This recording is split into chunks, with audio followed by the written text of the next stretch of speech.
Bob Marley once said, "Your worst enemy could be your best friend, and your best friend your worst enemy."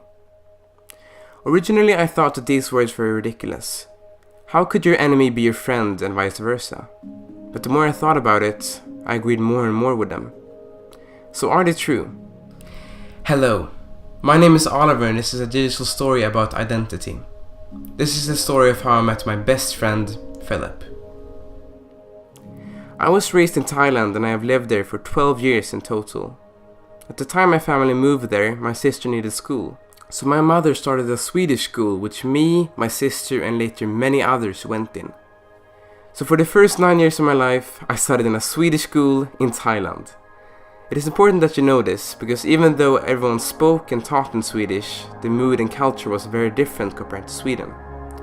Each teacher only had responsibility for 10 students maximum, which ensured that everyone was heard and seen, and the fact that the sun always shines made everyone happier. After 9 years in Thailand, I moved to Greece for 1 year, and after that to Sweden. I had always wanted to move to Sweden. Many Swedes always asked me why I would want to move to such a cold and dark place. I always answer in the same way. They want to go to a place such as Thailand because it is a different experience than home. I want to go to Sweden because that is a different experience for me compared to Thailand, aka my home. I really like the fact that the climate changes over the year. It is never exclusively hot nor cold. So anyway, let's go back on topic. When I started school in Sweden, I was not used to the culture. Even though I had grown up with Swedes all around me in Thailand, I felt really lost. Everyone was so quiet and nobody seemed to be happy. In Thailand everyone smiled at each other, so I was really unused to not smiling at everyone I met. But fortunately, my first day of school, 2 classmates asked me if I wanted to play with them. I said yes, and I quickly gained 2 new friends. At first I connected with both of them really good, but later I had a harder time connecting with one of them. He constantly jump scared me. I asked him to stop, but he didn't. I got more and more frustrated, so I started connecting more with the other friend instead.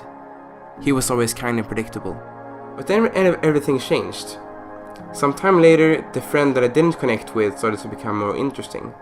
We started to connect more and more, and slowly we started to become really good friends. Today I know him as my absolute best friend, Philip. We have sleepovers as often as we can and we talk on Skype and play games when we can't meet physically. He has even visited me in Thailand. While I was connecting more and more with Philip, I slowly lost connection with my other friend. Thus, my enemy became a friend, and my friend became my enemy. So back to the question. Was Bob Marley right? Well, I think it depends. In this situation it was correct, albeit a bit less dramatic. But other times it can be wrong. But what I think is most important to remember is that your first impression of a person will almost always be wrong. Any person can change. Even you change. The things you hate might become things you love. The things you love might become things you hate. Changes will always happen, and it can happen in ways you had never even imagined before. Thanks for watching my digital story. I actually asked Philip prior to making this if I could talk about him and include his name in the story. He said yes, and also asked me to share his Snapchat, so if you're interested, go add him using the Snap code on the screen right now. But anyway, thank you for watching and I hope you have a really good day.